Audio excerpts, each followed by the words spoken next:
wabarakatuh. Salam sejahtera warga belajarku yang saya banggakan. Ketemu lagi dengan saya Pak Penesa. Mudah-mudahan kalian tetap semangat ya, dalam mengikuti materi-materi yang diberikan oleh Pak Tutor di PKBM DC khususnya pelajaran saya.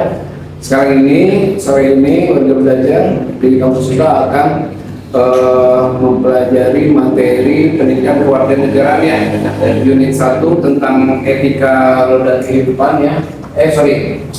Etika roda pemerintahan ya, etika roda pemerintahan, di mana di dalam modul 1 ini adalah modul lanjutannya dari minggu-minggu sebelumnya. Dalam materi etika roda pemerintahan itu pertama yang kemarin unit 1-nya apa? Mengenai apa unit 1? Masih ingat? Trias Politikal Indonesia udah saya terangkan ya minggu lalu. Lalu minggu sekarang masuk ke unit 2-nya mengenai aparatur negara yang melayani ya gitu. Dalam materi modul pendidikan kewarganegaraan PKN modul 1 ya Pak, etika roda pemerintahan. Saya masuk ke unit 2-nya aparatur negara yang melayani. Nah ini dia. Nah ini ya. Keluarga belajar pakai C kelas awal ya.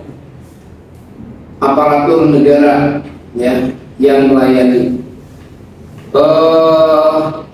Kalian ingat atau masih tahu nggak mengenai aparatur negara apa sih yang ada di benak kalian? Itu kira-kira apa aparatur negara teh? Segenap pegawai pemerintah ya, segenap pegawai pemerintah yang melayani. Yang melayani di sini melayani siapa? Melayani hujan? Iya, hujan? Iya, jebol. Iya, silakan. Yang melayani berarti melayani siapa di sini? Ya, melayani masyarakat. Oke, warga belajar. Aparatur negara ya Republik Indonesia. Aparatur negara Republik Indonesia ini dibedakan antara kementerian negara ya, antara kementerian negara dan lembaga pemerintah non kementerian ya, ada 2. Jadi aparatur negara aparatur negara Republik Indonesia itu dibedakan antara kementerian negara pertama dan lembaga pemerintahan non kementerian. Nah, dalam Undang-Undang Republik Indonesia ya nomor 39 tahun 2008 tentang Kementerian Negara ya menyatakan bahwa Kementerian Negara yang selanjutnya itu disebut kementerian ya adalah perangkat pemerintah ya yang membidangi urusan-urusan tertentu dalam pemerintahan ya. Coba saya pengen tahu yang membidangi urusan-urusan tertentu dalam pemerintahan itu seperti apa? Yang membidangi urusan tertentu dalam pemerintahan kira-kira apa saja nih? Kira-kira apa saja yang membidangi urusan tertentu dalam pemerintahan ya, perangkat pemerintah ya? Misalkan urusan mengenai kesejahteraan pangan ya, kemudian kesehatan, kemudian pendidikan gitu ya. Ya, tuh. Dan lembaga pemerintah pusat dibentuk untuk melaksanakan tugas pemerintahan tertentu dari presiden ya. Nah, warga belajar setiap kementerian membidangi urusan tertentu dalam pemerintahan. Urusan tertentu dalam pemerintahan itu tadi seperti apa tadi? Urusan pemerintahan yang nomenklatur kementeriannya secara tegas disebut dalam Undang-Undang Dasar Negara Republik Indonesia tahun 1945. Itu yang pertama. Yang kedua, urusan pemerintahan yang ruang lingkupnya disebutkan dalam Undang-Undang Dasar Negara Republik Indonesia tahun 1945 ya. Kemudian yang ketiga, urusan pemerintahan dalam rangka penajaman koordinasi dalam Undang-Undang Dasar Negara Republik Indonesia tahun 1945.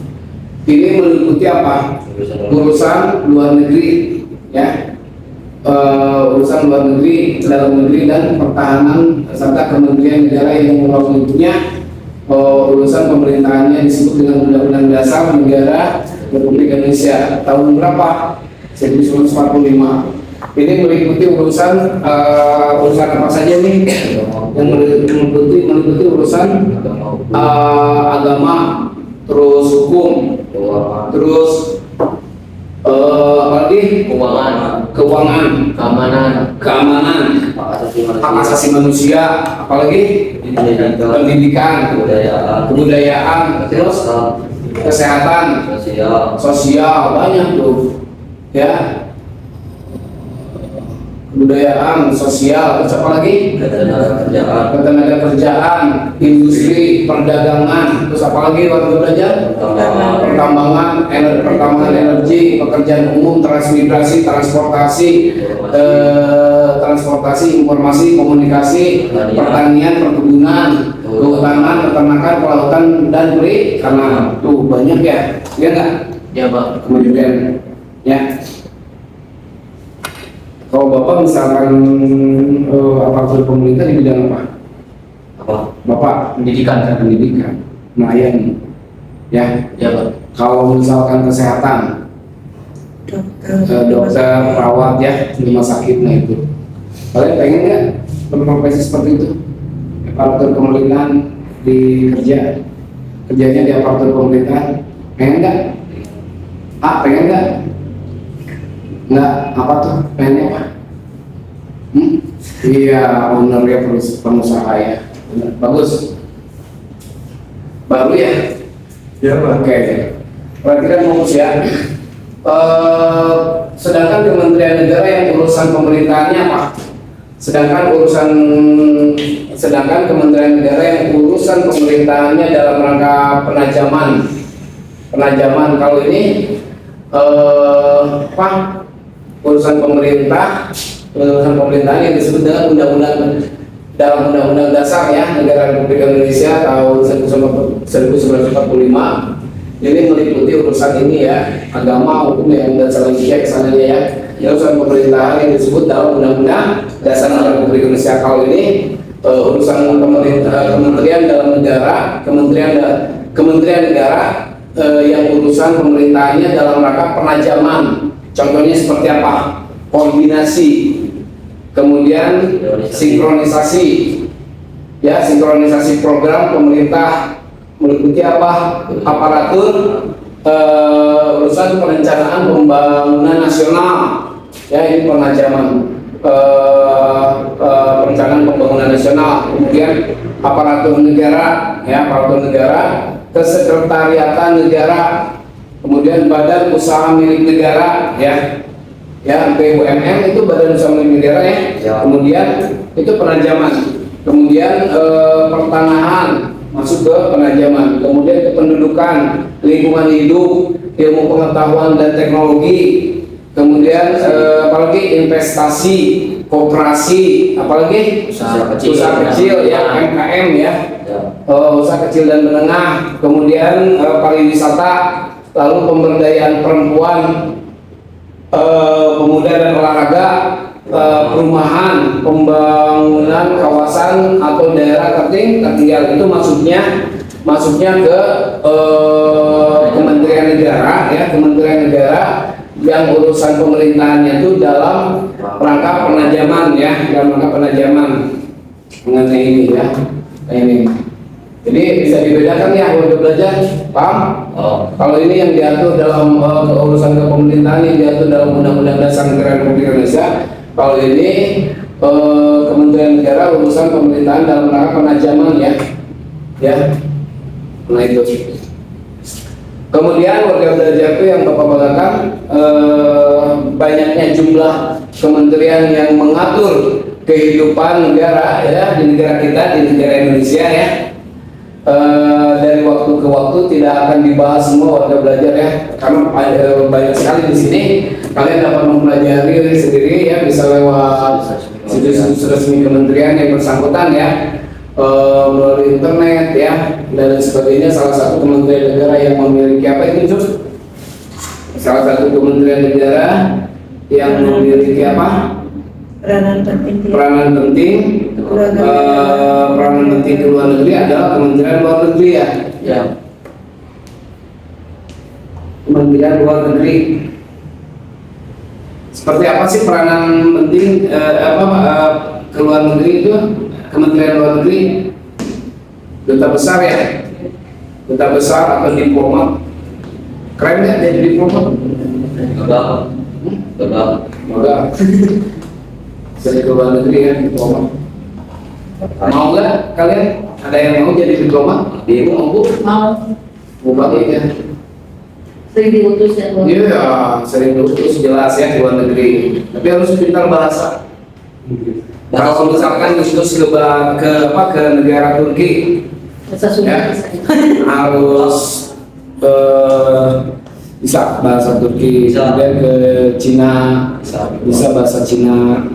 Ke Amerika Latin, misalkan ke Paraguay, Argentina misalnya bisa ya. Tapi kalau pakai bahasa Inggris nggak bisa.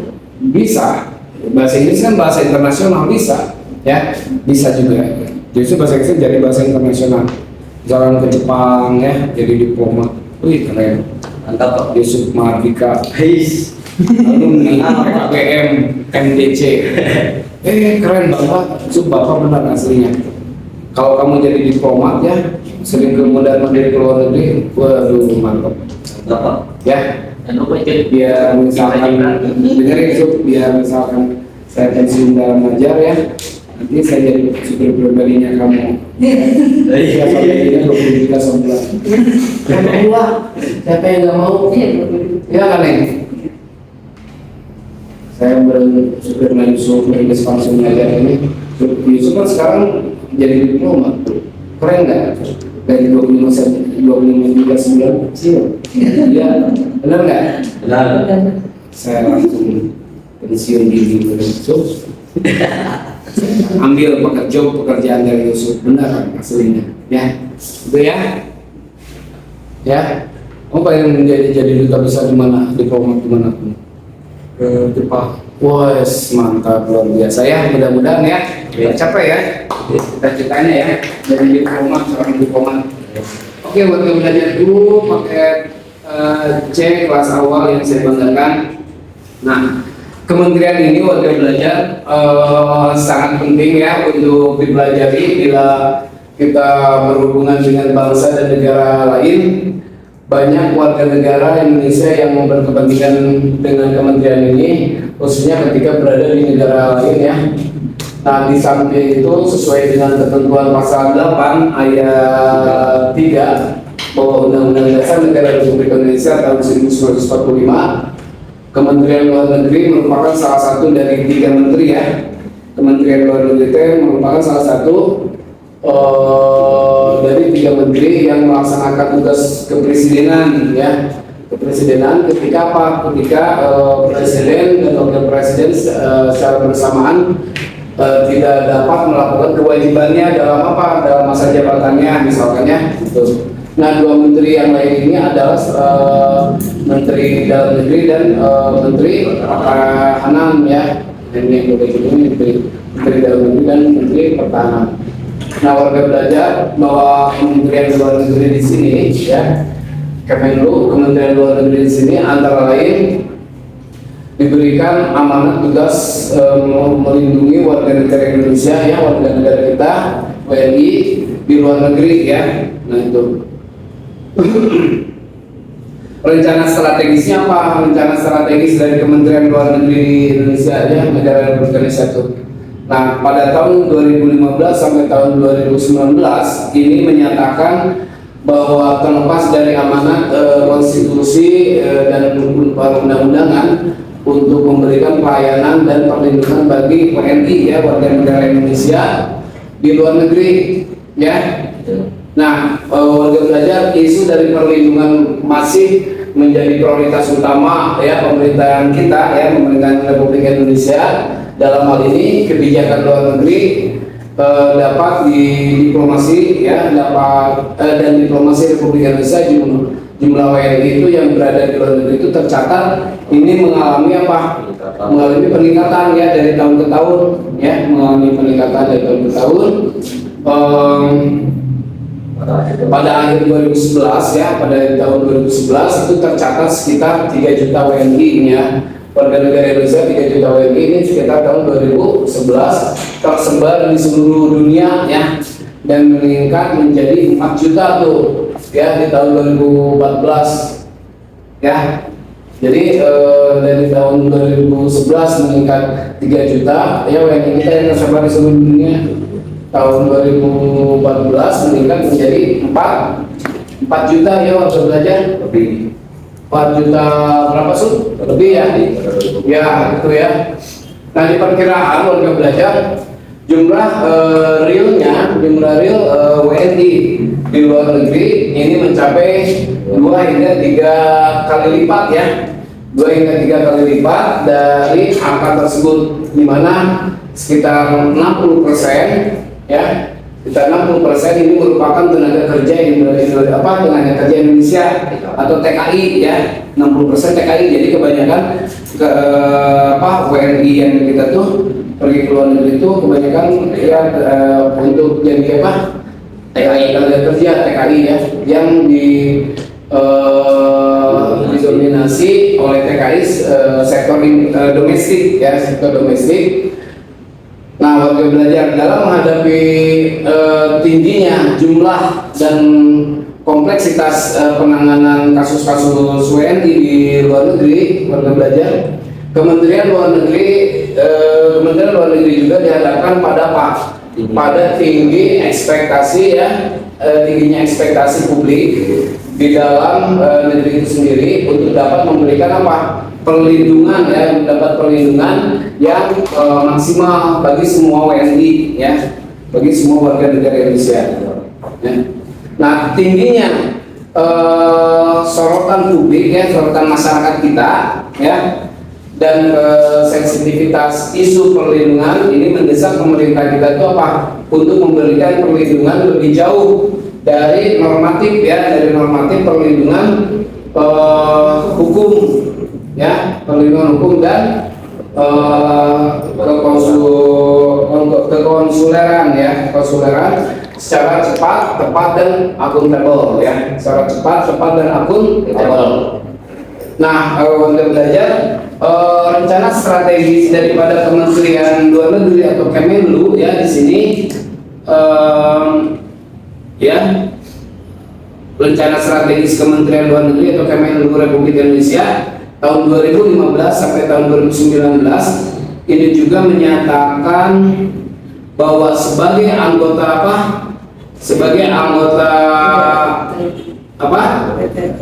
WTO ya, sebagai anggota WTO World Trade Organization atau WTO, Indonesia negara kita tuh perlu merumuskan ya, perlu merumuskan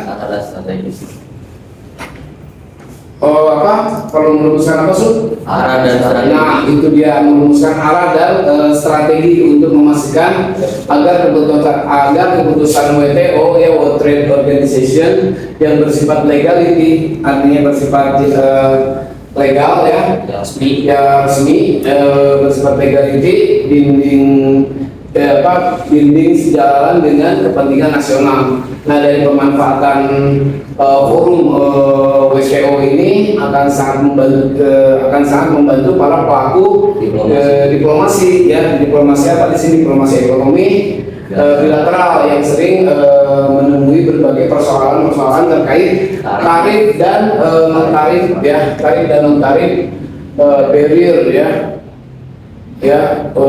WTO juga, World Trade Organization juga atau WTO dapat digunakan untuk meningkatkan untuk meningkatkan kualitas usaha mikro ya. Ini bidang ekonomi ya, usaha mikro, kecil dan menengah atau UMKM, dengan memanfaatkan bantuan teknis di forum ini. Nah, itu ya, itu satu. Nah, apa yang dilakukan oleh Kementerian Luar Negeri di atas warga belajar? Ini memberikan ketegasan jelas ya di sini, untuk memberikan ketegasan bahwa nilai-nilai dari Pancasila itu sendiri yang berupa nilai ketuhanan, kemanusiaan yang adil dan beradab, ya ketuhanan yang maha esa, kemanusiaan yang adil dan beradab, persatuan Indonesia, kerakyatan yang dipimpin oleh hikmat kebijaksanaan dalam permusyawaratan perwakilan, dan keadilan sosial bagi seluruh rakyat Indonesia ya. Ini menjadi dasar apa? Menjadi dasar yang melindungi warga negara kita, warga negara Indonesia di luar negeri itu, ya, paham ya? Jadi kelima Pancasila ya, dari 1 sampai sila kelima itu menjadikan dasar pelindung buat WNI yang ada di luar negeri ya, paham ya? Termasuk TKI, tenaga kerja Indonesia. Dan nilai-nilai kemanusiaan di sini warga belajar sangat menonjol diimplementasikan oleh Kementerian Luar Negeri ya ketika menangani TKI yang diperlakukan tidak adil ya oleh negara lain itu, paham ya? Diperlakukan tidak adil oleh negara lain oleh majikannya ya di luar negeri. Nah, Kementerian Luar Negeri dengan gigih memberikan pendampingan kepada warga negara Indonesia yang ada di luar negeri, itu ya. Yang terjerat kasus hukum di luar negeri, itu ya.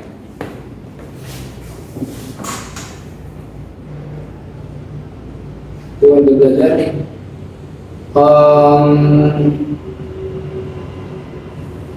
Sedangkan pada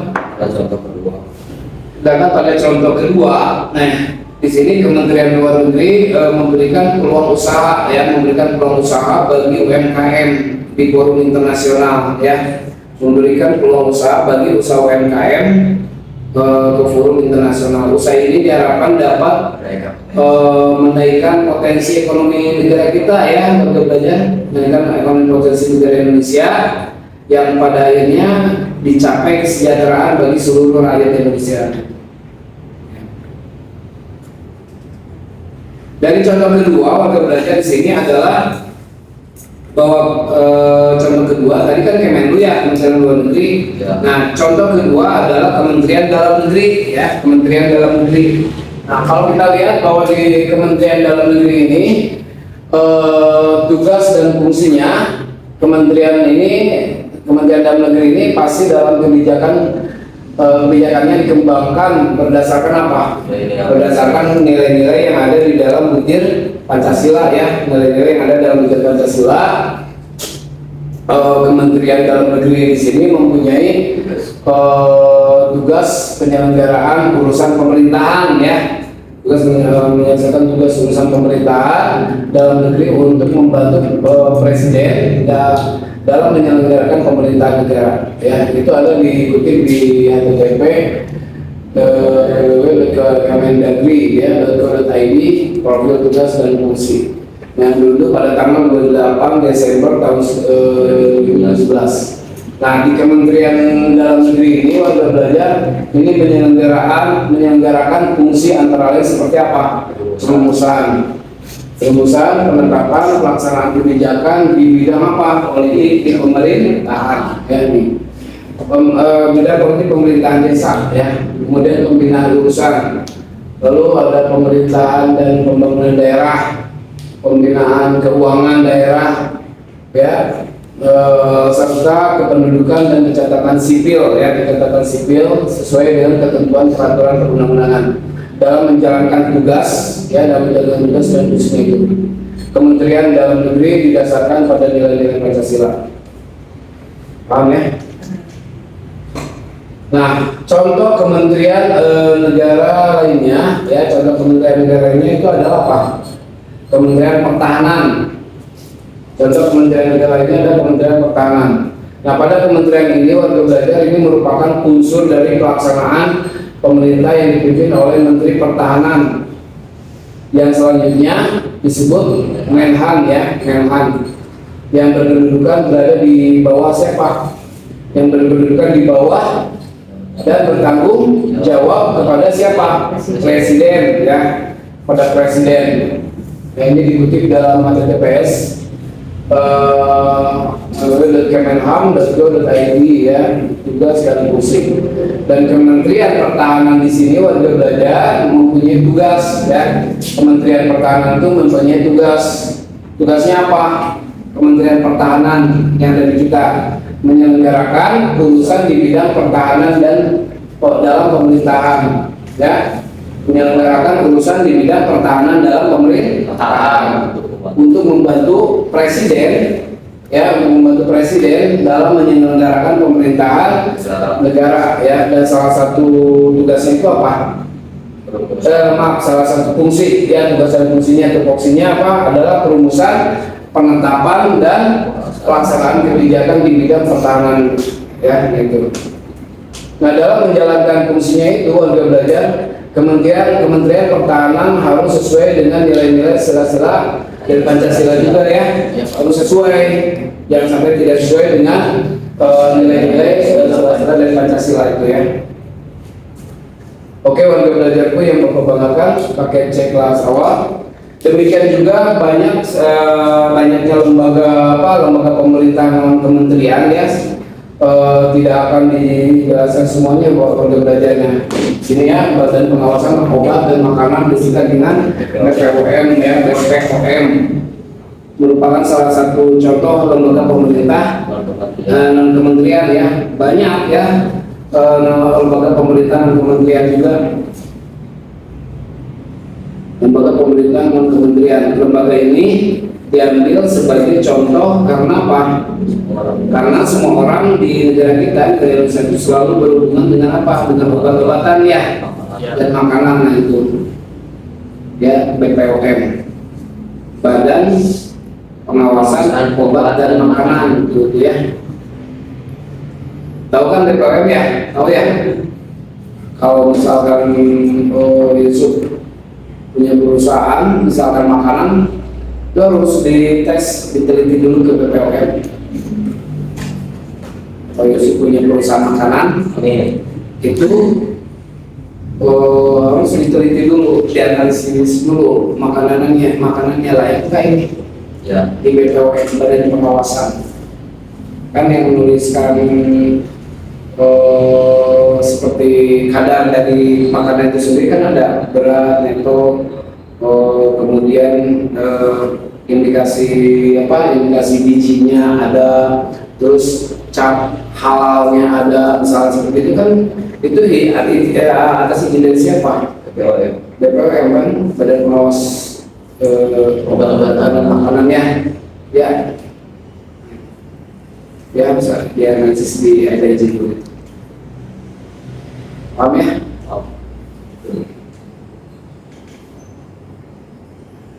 Kenapa Pak mesti diteliti, dianalisis dulu ke sama BPOM atau diracun? Nah, itu dia salah satunya. Yang kedua, banyak sekali lah, apalagi kan masyarakat sekarang ini, ya Bu, ya,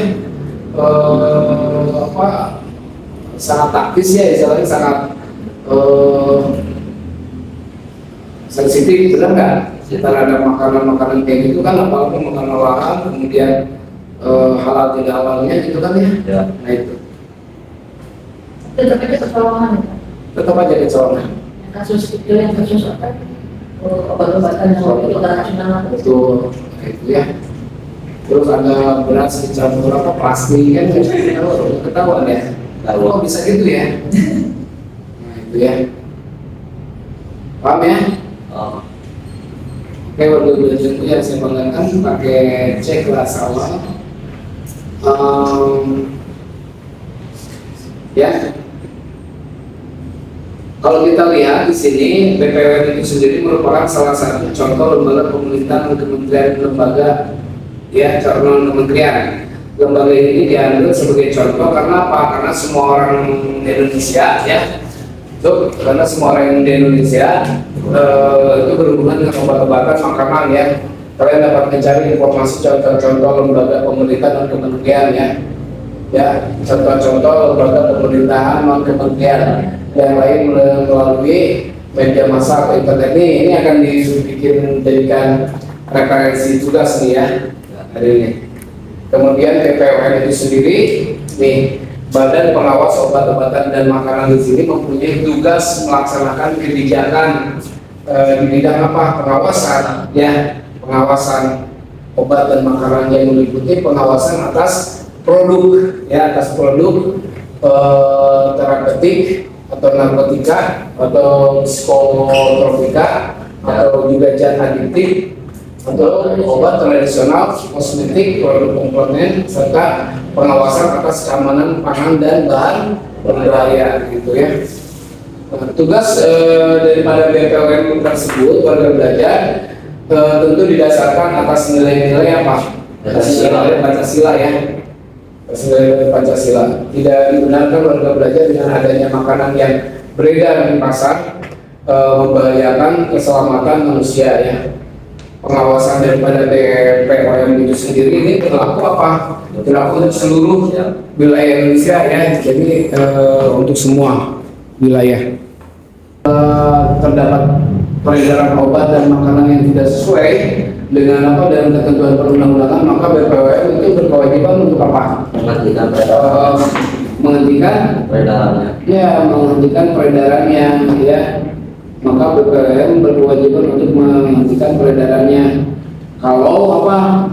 Apabila peredaran obat dan makanannya apa? Peredaran obat dan makanannya itu tidak sesuai ya dengan ketentuan perundang-undangan ya. Nah itu. Lanjut. Kemudian menghentikan peredarannya itu BPOM mengajak masyarakat untuk menjadi konsumen cerdas ya. Gimana sih untuk menjadi konsumen cerdas itu? Satu untuk menjadi konsumen cerdas itu dengan apa? Dengan selalu melakukan cek atau klik kemasan label ya, kemasan label izin dari edar dan kadaluarsanya kan itu kan suka ada ya, ada apa dibungkus makanannya seperti itu sebelum membeli dan mengkonsumsi produk atau obat dan makanan ya. Obat juga kan ada kadar ininya kan ya, kadaluarsanya. Kemudian pastikan warga belajar bahwa kemasannya itu dalam kondisi utuh ya, ini ya kondisi utuh, jangan sampai rusak atau sobek atau apalah gitu ya, rusak terutama ya, nah itu harus dicek. Nah baik dalam kelembagaan Kementerian Negara warga belajar ya, baik dalam kelembagaan Kementerian Negara maupun lembaga pemerintahan kementerian ini warga belajar secara umum dijalankan oleh aparatur sipil negara ya atau ASN. Aparatur sipil negara yang selanjutnya disingkat ASN ya adalah profesi bagi pegawai negeri sipil dan pegawai pemerintah dengan kerja yang bekerja pada instansi pemerintah ya. Itu ada dalam pasal 1 Undang-Undang Nomor 5 Tahun 2014 tentang aparatur sipil negara atau ASN, dan dalam menjalankan apa tugas dan fungsinya ya, dalam menjalankan tugas dan fungsinya harus berdasarkan pada nilai-nilai dasar ya, yang tidak lain ini merupakan penjabaran nilai-nilai Pancasila. Nah dalam pasal 4 Undang-Undang Nomor 5 Tahun 2014 ini tentang aparatur sipil negara, nilai-nilai dari seorang ASN itu antaranya apa? Memegang teguh ideologi Pancasila. Nah itu ya, satu, memegang teguh dari ideologi Pancasila.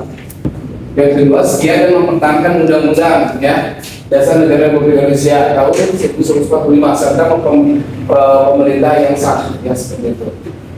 Ya, jadi setia ya mempertahankan undang-undang ya. Jadi benar-benar undang-undangnya itu dipakai ya, undang-undang dasar yang ada di jadikan pedoman ya bagi bangsa Indonesia itu dipakai.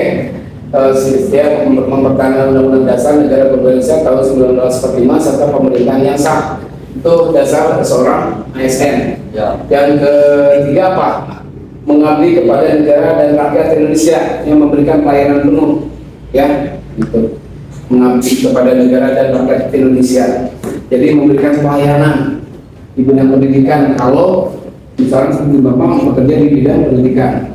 Kalau misalkan Yusuf di bidang kesehatan memberikan pelayanan kesehatan seperti itu, ya.